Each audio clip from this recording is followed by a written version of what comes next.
Enough already. For a moment, I was about to retort. But I held back those words. How long are you gonna be away from home? The housework is piling up. Get back home already. Maybe because I stayed silent, Bob went on ranting. If you don't come back, I'm divorcing you. I don't need a wife who can't even handle house chores. All I could do in response to Bob's harsh words was to sigh. He doesn't seem to get why I'm silent. It's too late for him to be trying to talk to me now. He should realize it's all because he ignored me. Well, if he had understood that, we wouldn't be in this situation in the first place. Fine. If he doesn't get it, I'll make him understand. I never intended to forgive him anyway, so this is perfect. I'll teach him a proper lesson. I stared at Bob, snorted with a smirk, and then closed the front door. My name is Catherine Miller. About a year ago, I married my husband, Bob. When we got married, I was 30, so I had been with my maiden name, Thompson, for 30 years. That's why, at first, it felt a bit strange being called Mrs. Miller. But now, being addressed as Mrs. Miller feels more frustrating than strange. There's a reason I feel this way. You see, things haven't been going well with Bob. Hey, what do you want to eat tonight? I tried asking Bob at breakfast. But there was no response. He just glanced at me briefly and then went back to his smartphone. Sigh, he's not talking to me today either. Lately, Bob's been like this all the time. Even when I try to start a conversation, he doesn't respond or answer my important questions.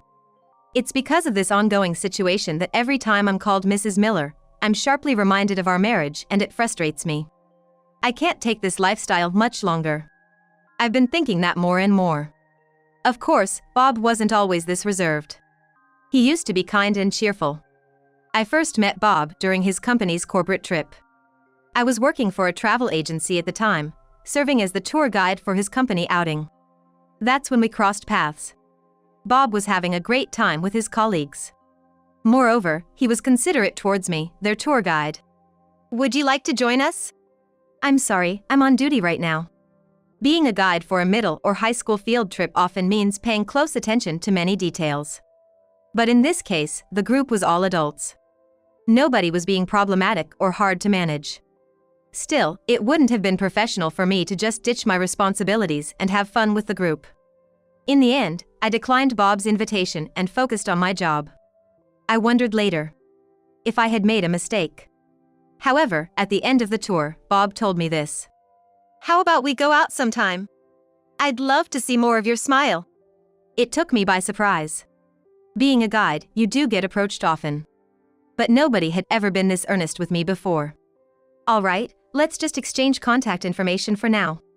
I was so thrilled, that was the best response I could muster. We exchanged numbers with my heart racing like a schoolgirl. After that, we started communicating more and eventually started dating. And that led to our marriage a year ago. Looking back now, I feel our days before marriage might have been better. Once we got married, I began to see sides of him I didn't like. You left your clothes out again. Huh? What are you talking about? Bob replied, playing dumb. I picked up the suit he'd left on the sofa. This, Bob. Don't leave it on the sofa. Put it in the closet. Oh, that. My bad.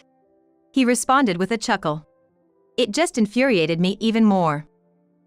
He's just like a child. Leaves his clothes everywhere, drops his stuff around the house, and no matter how many times I point it out, Bob just apologizes on the spot. And does the same thing the next day. And it felt like it was getting worse day by day. After our marriage, these irritating habits of Bob became more and more noticeable. Apparently, Bob felt the same about some of my habits. One late night when I returned home after work, he yelled at me. Catherine, there's a pile of laundry. Aren't you washing anything? Yeah, sorry. I'll get to it right away. It's our peak season, and I've been swamped at work. It was during the spring break, and our travel agency was in the middle of its busiest period. There were many trip bookings, and the workload had increased. It's the most lucrative time for a travel agency. So yes, I had been neglecting the housework. I felt bad about it. But I explained to Bob that this was only temporary and things would settle down soon. Just making excuses to be lazy. It's not an excuse. Your company has busy seasons too, right? So what? If it interferes with the housework, maybe you should just quit your job. You're my wife, after all, Bob said condescendingly. At that moment, I was infuriated. I couldn't help but raise my voice in response. What's that supposed to mean? I work too. Shouldn't you be helping with the housework? Why should I do housework? Isn't that the wife's job? We're both working, so we should both pitch in, right? Don't you get it? I confronted Bob, but he just turned away. Then, in a sulking tone, he said, House chores have always been the wife's job, haven't they? You knew that before we got married. Things have changed. Couples work together now. Even though I said this, Bob acted as if he hadn't heard. Eventually, our argument escalated and we slowly stopped talking. A few days later, when I came home, I heard Bob's voice from inside the house. Huh? Is someone over? I cautiously entered the living room and met eyes with my mother-in-law in the kitchen. Oh, welcome back. Hi, why are you here? Well, she sighed before continuing. The story dated back a few hours. As she was preparing dinner, Bob had suddenly called her. Mom, I need your help. Catherine won't do any housework. What? Catherine? She keeps saying it's her busy season, so she's slacking off. I can't even get a decent meal. He apparently said. Of course, that was a big lie. Sure, because it's a busy season, I might not be on top of all the chores. I might do laundry for 2 days in one go. But I do prepare meals and handle the basic chores. So, I defended myself confidently. I sometimes use meal kits, but I still cook the meals myself. Bob interrupted. What's a meal kit? Sounds like a shortcut to me. I might have prepped ingredients, but I still cook everything from scratch. It's still cutting corners. Bob raised his voice, and his mother stepped in between us. After calming Bob down, she turned to me and said, Anyway, it seems you have been struggling, so I came to help with the chores. I see, I'm sorry. Don't worry about it. I bet Bob's just exaggerating. She glanced at Bob, who looked away, clearly unhappy. She then smiled warmly at me. Bob's been complaining, so I'll help with chores during your busy season.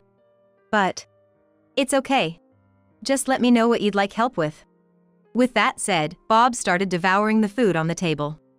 Soon after finishing, he promptly retreated to his room. Watching his retreating figure, the mother-in-law turned to me and said, I'm sorry, Catherine. What? Why? About Bob.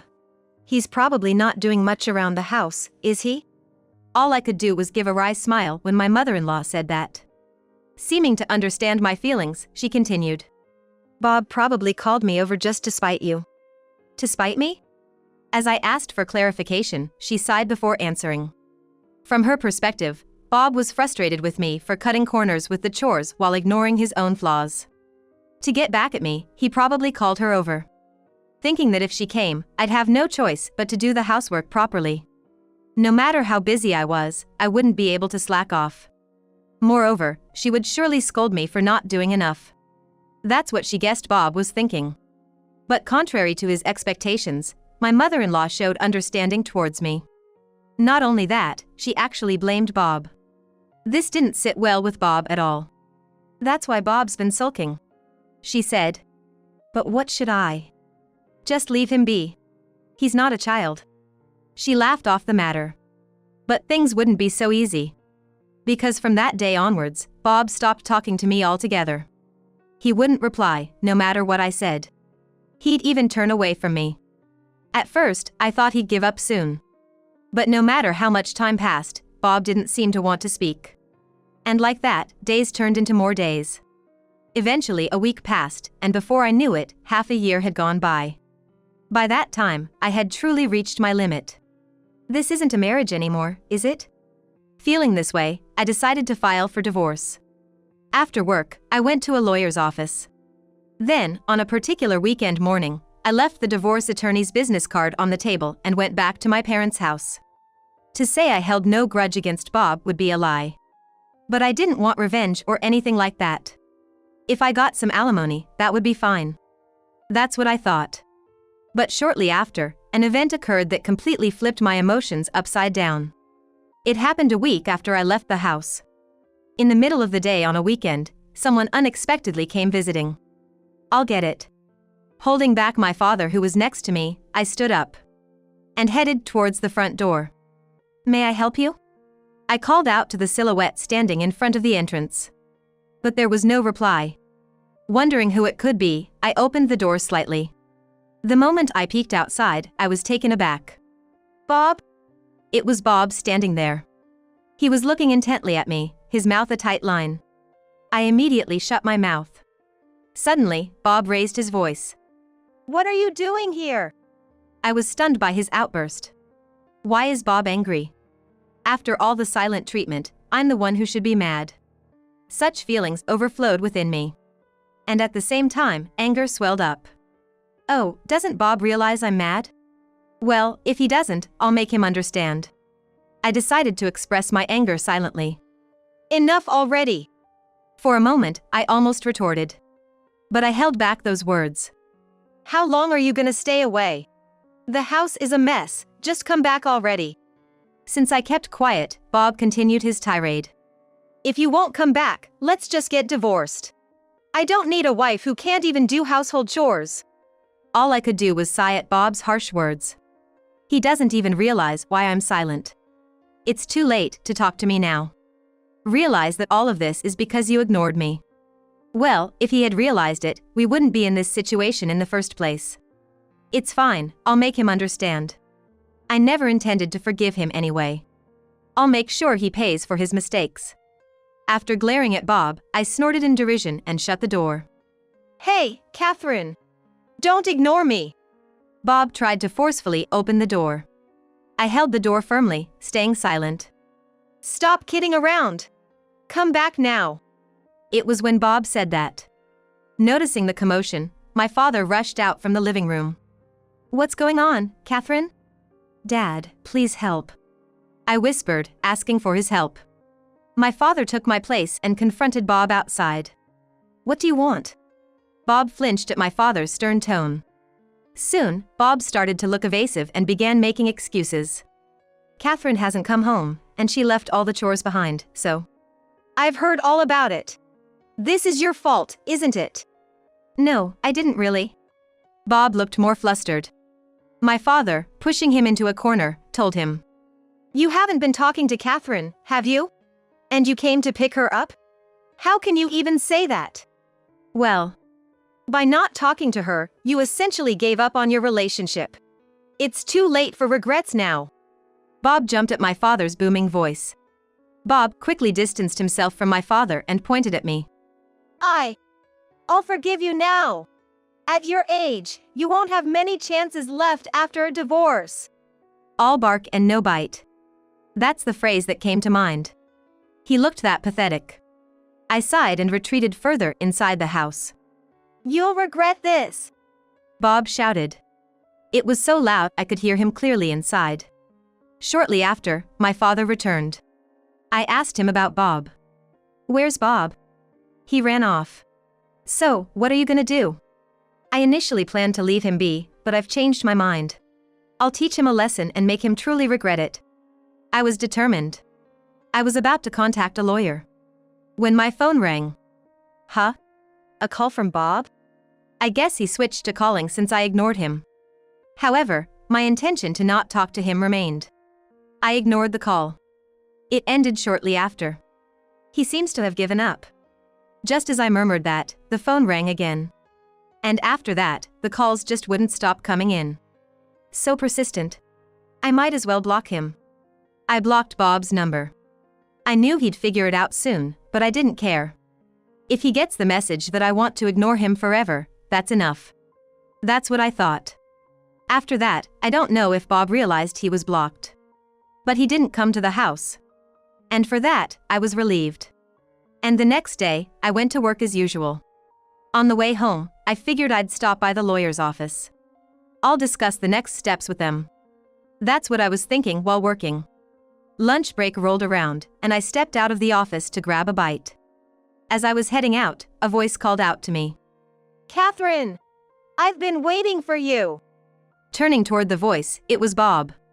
I was taken aback and blurted out. Why are you here, Bob? Catherine, why haven't you come back? You don't answer calls, what the hell are you thinking? Bob ranted loudly, drawing attention. I got flustered. Hey, don't make a scene here. You ignore me in person and over the phone. What choice do I have? He raised his voice, clearly agitated. By now, I was getting really annoyed. All he ever thinks about is himself. Even though this whole mess started because he decided to give me the cold shoulder, I wonder how I could get through to him. Just as I was pondering this, a colleague named Paul emerged from the office. Paul is a male coworker. He's been hitting the gym, and it shows. Noticing the commotion between Bob and me, he stepped in. Is everything okay? Paul asked, concerned. I managed a rueful smile, replying. It's a little complicated. But from the look of it, Paul seemed to get the gist. He stared at Bob and said, Do you have business with one of our employees? Mind your own business. This is between a husband and wife. Husband and wife, huh? Paul gave me a quick glance. I shook my head. Suddenly, Bob yelled. Catherine! Stop lying! We're married, aren't we? No, we're not. We're complete strangers. I snapped back. His face turned beet red with anger. That's a lie! We got married a year ago, and we've been living together ever since. Bob began his rant, looking all high and mighty. I was looking at him with disbelief. Waiting for him to finish, I finally interrupted. Done with your tall tale? What? It's not made up. Well, where's the punchline about us being divorced? Bob looked stunned at my remark. Seeing his expression, I teasingly said, Oh, did you forget that you signed the divorce papers for my attorney? What are you talking about? I didn't sign anything. You did. It was on the papers my lawyer sent. I said in a slightly lower voice. What are you saying? Bob asked in disbelief, so I began to recount the events after leaving our home. The day after I left our home, divorce papers were sent to Bob. Bob might sign it, or he might not. Either way, I thought it was fine. But a few days later, there was a twist. My mother-in-law visited me. Apparently, Bob had asked her to handle the household chores in my absence. She urgently asked about the legal papers. When I told her how Bob had been ignoring me, she became furious. Then, she pulled out the divorce papers. He did something terrible, but he did sign these, she said, urging me to submit them right away. And so, with my lawyer's assistance, the divorce was finalized. And just like that, we were officially divorced. Hearing all this, Bob looked bitter. I never wanted a divorce. Then why did you sign the papers? I was drunk when I did. Bob started making excuses. I was drunk and just signed it for fun. I never really intended to divorce. It was just a game. He went on with his excuses. But once you signed the divorce papers, there's no way those excuses will fly. You really expect anyone to believe that? But Shut it. We're already divorced. If you say one more thing, I'll call the police. I snapped at him. Bob looked down, biting his lip like a child. Just go away. I told him off. Bob turned his back, murmuring, You'll regret this. That's my line. Bob then scurried away. Surely, he's learned his lesson by now. We're officially divorced, and he's the one who signed the papers. He can't object now. I couldn't help but laugh. Later, I thanked Paul by inviting him for lunch. We had an unexpectedly great conversation. After work, I headed to the attorney's office. But then a problem surfaced. Bob might not agree to discuss it. We'll do everything we can, the female lawyer reassured me. But if Bob tries to approach me again, it'll be a nightmare. I emphasized this to the attorney. My job was done. All I had to do now was trust the attorney. I headed home, relieved. But days went by without any contact from the lawyer's office. Instead, something else arrived at my place. It was about 10 days after visiting the attorney, when my distraught father approached me. Something strange was sent to you. He handed me an envelope. It read personal identification notification. What's this? I opened it, and my face turned pale. A marriage application! I immediately called the attorney. explaining the situation. It means someone submitted a marriage application without your consent.